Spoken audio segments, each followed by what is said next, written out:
अस्सलाम वालेकुम स्टूडेंट्स, आज हम अपना थ्योरम नंबर 2 करके देखेंगे अपने यूनिट नंबर 2 का। अभी तक हमने इसका जो था फर्स्ट वाला थ्योरम करके देखा था। स्टूडेंट्स, फर्स्ट वाले थ्योरम से ये वाला थ्योरम जो है थोड़ा सा सेम है, लेकिन आपको कुछ डिफरेंस इसमें ज़रूर नज़र आएंगे।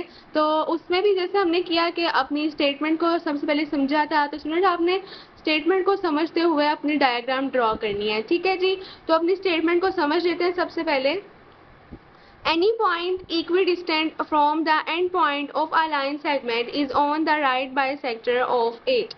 Students, इसमें वो कहता है कि एक पॉइंट है, उसने कहा एनी पॉइंट, यानी उसने कहा कि एक पॉइंट है।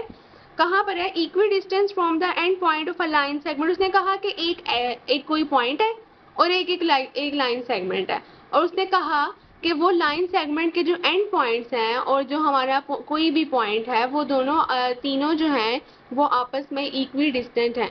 यानी किस तरीके से कि उसने कहा कि एक पॉइंट है, तो मैं साथ साथ डायग्राम ड्रॉ करूंगी, आपने उसको देखना है। उसने कहा एनी पॉइंट, तो आप कोई पॉइंट लगा दें। ये मैंने एक पॉइंट लगाया और इसको मैं नाम दे रही हूँ पी का। आपने अपनी उसको समझते हुए अपनी डायग्राम बनानी है। ठीक है, फिर वो कहते हैं any point equi distance from the end points of the line segment. यानी कि एक लाइन सेगमेंट जो है, हम एक लाइन सेगमेंट लगा लेते हैं, उसके फासले से यहाँ पर एक लाइन सेगमेंट हम ड्रॉ कर लेते हैं। ठीक है जी स्टूडेंट, तो ये हम लोगों ने एक लाइन सेगमेंट ड्रॉ कर ली। आगे देखते हैं कि वो क्या कहता है। कहता है any point equi distance from the end point of a line segment is on the right bisector. यानी कि ये पॉइंट जो है इस लाइन सेगमेंट कौन सी होगी जिसके कोई ना कोई एंड्स होते हैं। तो उसने कहा कि इस लाइन सेगमेंट के पॉइंट्स के साथ आपस में इक्वी डिस्टेंस है। यानी ये उसने हमें खुद दे दिया, हमें ये फर्ज नहीं किया। तो हम इसको इसके साथ ज्वाइन कर लेते हैं।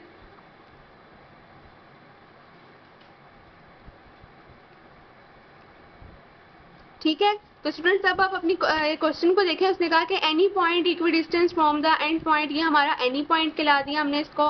एंड पॉइंट्स हमारा एक ये हो गया और एक बी हो गया। उसने कहा of a line segment is on the right bisector. अब उसने एक राइट बाइसेक्टर की भी बात कर ली है।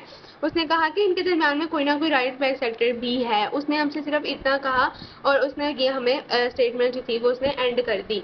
तो यानी हमने जो राइट बाइसेक्टर है स्टूडेंट्स, उसको फर्ज करना है। ठीक है, तो सबसे पहले हम अपने थ्योरम में क्या लिखते होते हैं? अपना गिवन लिखते होते हैं, जो हमें दिया गया होता है, जो हमें स्टेटमेंट में दिया गया होता है, और जो हमें डायग्राम से पता चल रहा होता है उसको हम लोग क्या लिखते हैं? अपने गिवन में लिख लेते हैं कि हमें गिवन में क्या है। गिवन में आप देखें A B is a line segment. Given में उसने एक लाइन सेगमेंट दी, हमने खुद से उसे क्या नाम दिया? ए बी का। आप कुछ भी नाम दे सकते हैं। ठीक है, तो आप ए बी भी दे सकते हैं।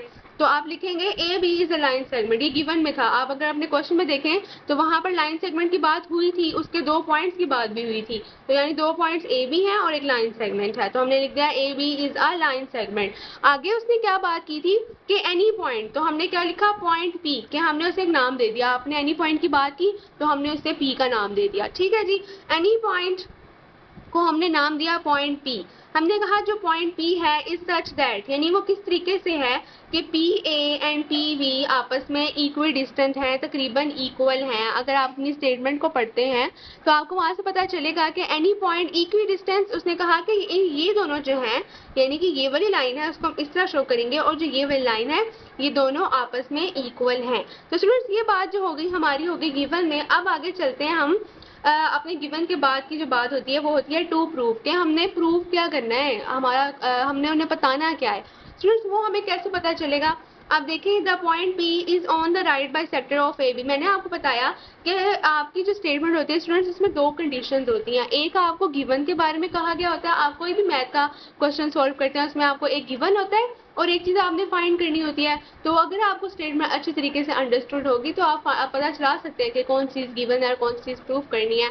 तो इस स्टेटमेंट में उसने क्या कहा कि एक पॉइंट था वो दो से मिल रहा था, यानी लाइन सेगमेंट के साथ मिल रहा था। और उसने बाद में कहा कि ये जो है, जो लाइन सेगमेंट है उसका कोई ना कोई राइट बाइसेक्टर भी है। तो यानी हम अपने टू प्रूव में क्या लिखेंगे? जो हमारी अगली स्टेटमेंट होती है गिवन के बाद हम लिख देंगे कि the point P is on the right bisector of A B, कि ये ए जो पॉइंट पी है, हमें पता है जैसे हमने पिछले वाले में किया था कि कोई ना कोई जो बाइसेक्टर था उसका एक पॉइंट पी लिया था। इसमें भी ये बाइसेक्टर यहाँ पर हमने खुद से फर्ज करना है। उसने कहा कि जो पी है ना स्टूडेंट्स, अगर अपनी स्टेटमेंट को देखें, उसने कहा कि ये जो हमारा पी है वो किसी राइट बाइसेक्टर की लाइन है, उसने हमसे सिर्फ एक हवा में करके बात कर दी कि P जो है वो एक पॉइंट है किसी राइट बाइसेक्टर के ऊपर। उसने ये हमसे डायरेक्ट नहीं कहा कि कोई राइट बाइसेक्टर है, उसने बस कहा कि एक राइट बाइसेक्टर का जो P है वो उसका एक राइट बाइसेक्टर का पॉइंट है, यानी P is a point of a right bisector. अब जो हमारे पास राइट बाइसेक्टर है स्टूडेंट्स, वो हम लोगों ने फाइंड करना है, तो हम लोग क्या करेंगे, उसमें अपने टू प्रूव में लिखेंगे जो हमने प्रूव करना है।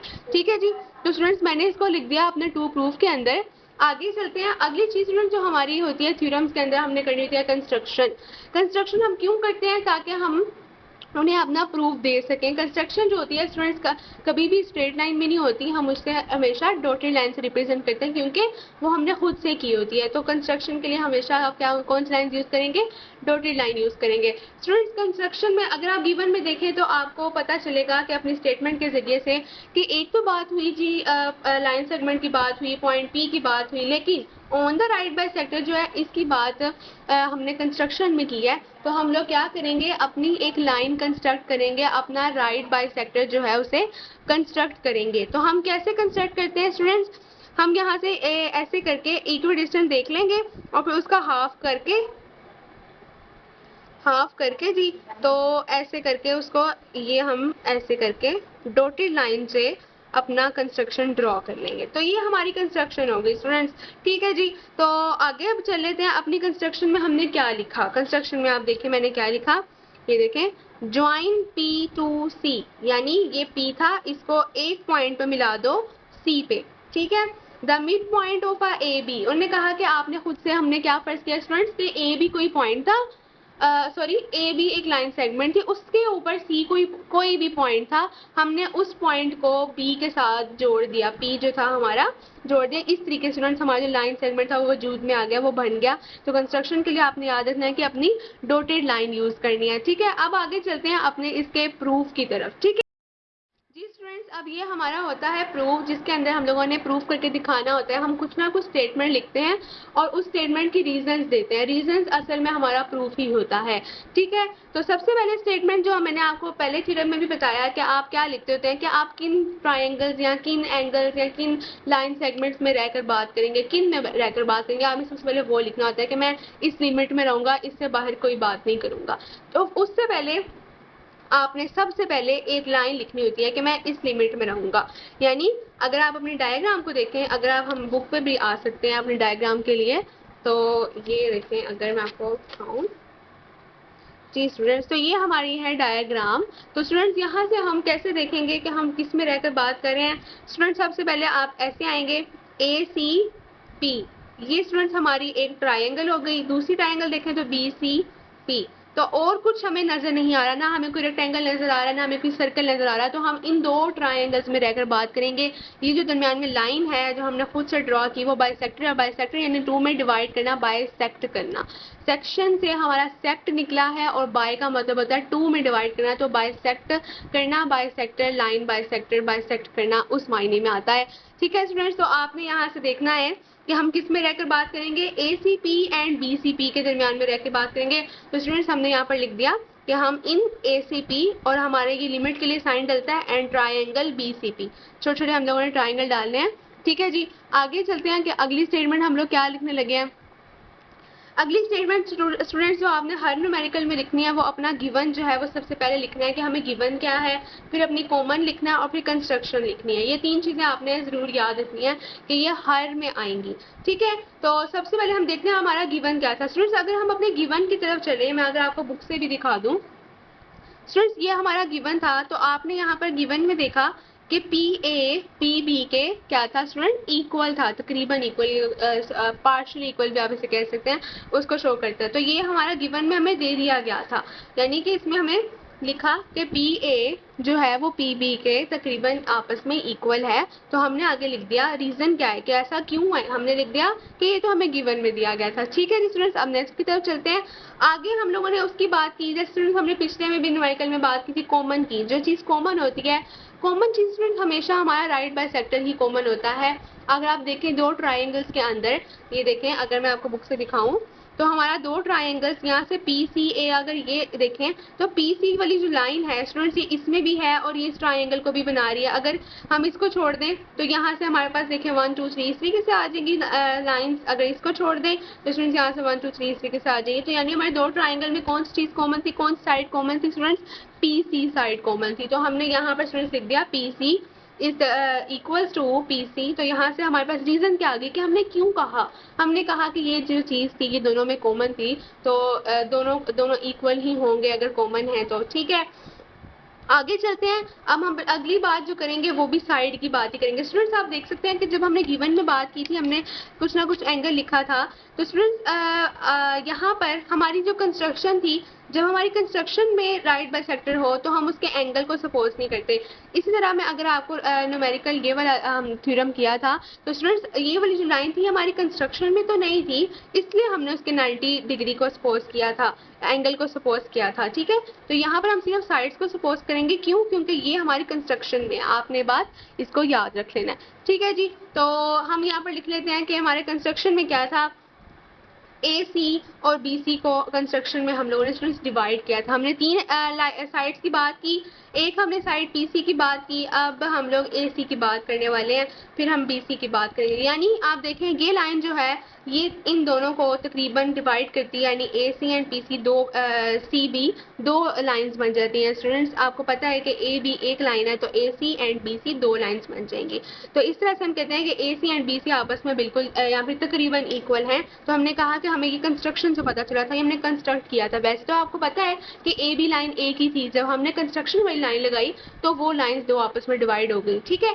तो स्टूडेंट्स यहाँ पर हम लोगों ने तीन साइड्स की बात की। एक साइड हमारी गिवन में थी, मैं अगर आपको यहाँ से दिखाऊं डायग्राम से, तो PA एंड PB, अगर आप सिर्फ इस वाले ट्राइंगल को अगर देखें तो PA देखें ये गिवन में था, PB गिवन में था। एक साइड की बात हुई, ये भी साइड है, दरमियान में बाद में हमने PC की बात की, ये भी साइड है, AC की बात की, ये भी साइड है। तो आपने कितने साइड्स की बात की, 3 साइड्स की बात की। तो आप इन्हें शॉर्ट फॉर्म में लिखते हैं SSS, ठीक है जी स्टूडेंट्स। तो अगर आप देखें तो मैंने यहाँ पर लिख दिया कि AC पे ट्राइंगल तकरीबन इक्वल है BC पे ट्राइंगल के, मैंने लिख दिया SSNS तकरीबन इक्वल है SSS के, ठीक है। तो यहाँ से हमारा हो जाता इतना। आगे स्टूडेंट्स हम देखते हैं कि अभी तक जो है हमारा क्वेश्चन में जो उन्होंने कहा था, हमसे मांगा था वो तो है यानी कि जो हमारा टू प्रूफ था वो उसने क्या कहा था, the point P is on the right bisector of AB, कि हमने प्रूफ करना है, हमने क्या प्रूफ करना है कि ये जो पॉइंट P है स्टूडेंट, वैसे तो हमें नजर आ ही रहा है कि ये राइट बाइसेक्टर के ऊपर ही है, राइट बाइसेक्टर का साथ दे रहा है, लेकिन हमने प्रूफ करके दिखाना है कैसे दे रहा है। तो इसके लिए स्टूडेंट हमें एंगल्स सपोज करने पड़ेंगे। साइड से सपोज कर ली तो हमें क्या सपोज करना पड़ेगा, एंगल सपोज करने पड़ेंगे। तो यहाँ पर अगर आप देखें तो स्टूडेंट एक एंगल हमारा ACP इनके दरमियान में आपको क्या नजर आ रहा है, C नजर आ रहा है, यहाँ पर भी C नजर आ रहा है।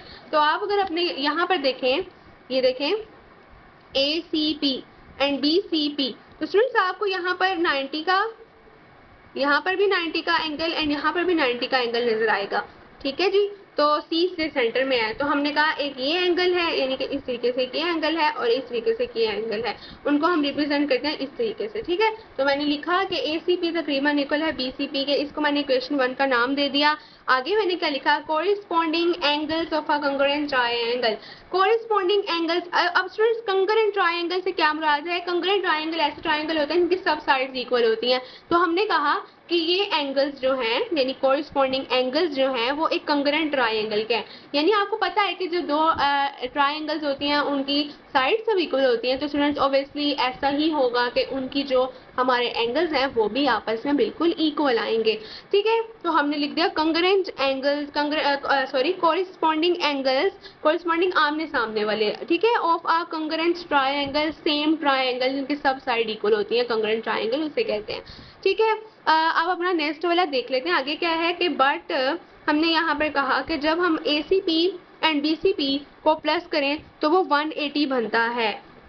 यानी स्टूडेंट्स मैंने कहा कि C जो था वो हमारा 90 था, तो यानी हम जब इस C को यानी इसको 90 है और जब ये वाला C है ये 90 है, तो उसने कहा कि जब हम इनको प्लस करके देखें तो 180 बनता है। जी बिल्कुल बनता है, क्योंकि ये 90 था, ये 90 था, ये हमारा प्रूफ था। मैंने आगे क्या लिख दिया, सप्लीमेंट्री एंगल्स, यानी कि ये दोनों एंगल सप्लीमेंट्री, दोनों आपस में बिल्कुल इक्वल थे, ठीक हो गया। आगे चल लेते हैं, आगे देख लेते हैं। अब हमने स्टूडेंट्स ये सारा कुछ सपोज तो कर लिया था, अब हम आगे से एक बड़ी सारी स्टेटमेंट लिखेंगे कि हमने सब कुछ सपोज करने के बाद कंक्लूजन क्या निकाला अपना। ठीक है, तो हमारे पास कंक्लूजन निकला कि यहाँ से कि ACP equals to BCP equals to 90।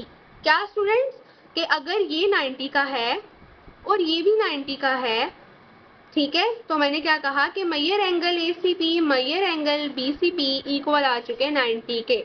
हमें ये कहाँ से पता चला स्टूडेंट्स, एक इक्वेशन 1 थी, एक इक्वेशन 2 थी, हमें इन दो इक्वेशन के जरिए पता चला। तो मैं रीजन में क्या लिखा, फ्रॉम 1 and 2। ओके, अब नेक्स्ट देख लेते हैं। उसने कहा दैट इज PC जो है हमें पता है कि वो इसके परपेंडिकुलर है AB के। अगर आप अपने डायग्राम को देखें तो आप देख सकते हैं कि जो PC है ये AB के परपेंडिकुलर है। तो स्टूडेंट क्या इस तरह का ही साइन बन रहा है, कुछ इस तरह का। ठीक है, तो हमने यहाँ पर ये वाला साइन बनाया कि PC के परपेंडिकुलर है। तो जब भी कुछ ऐसी सिचुएशन आती है तो जो दरमियान में एंगल आता है वो 90 का ही आता है। तो ये मैंने कहा कि यहाँ तक ये बात प्रूव्ड हो चुकी है। फिर हमने कहा आल्सो कि एक और बात है कि CA आप लिखें। आप स्टूडेंट यहाँ से हम एंगल की चूंकि बात करें तो आप यहाँ से इधर की बात करेंगे, यहाँ से पहले हमने AC की बात की थी, अब आप CA एंड CB की बात करेंगे। ठीक है, तो मैंने यहाँ पर लिख दिया CA एंड CB आपस में इक्वल हैं। ये हमें कहाँ से पता चला स्टूडेंट्स, देखें अगर मैं AC की बात करूँ या मैं CA की बात करूँ बात तो एक ही है, या मैं BC की बात करूँ या मैं CB की बात करूँ तो बात एक ही है। तो ये हमें कहाँ से पता चला था, कंस्ट्रक्शन से। तो मैंने यहाँ नीचे लिख दिया कि कंस्ट्रक्शन से पता चला था यार। ठीक है, आगे चल लेते हैं।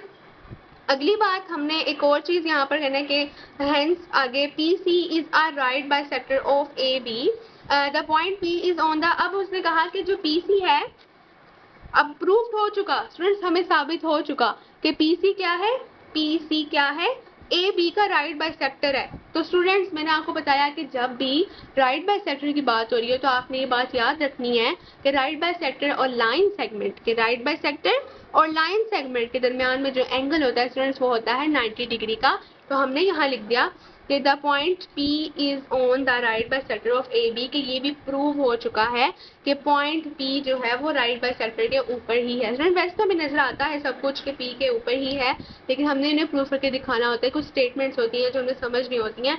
ठीक है, तो होप सो कि आपको ज़रूर समझ आ गई होगी जो मैंने आपको समझाया। इंशाल्लाह हम लोग अपनी नेक्स्ट वीडियो में मिलेंगे अपने नेक्स्ट वाले स्टूडेंट के साथ। तब तक के लिए स्टूडेंट टेक केयर, अल्लाह हाफ़िज़।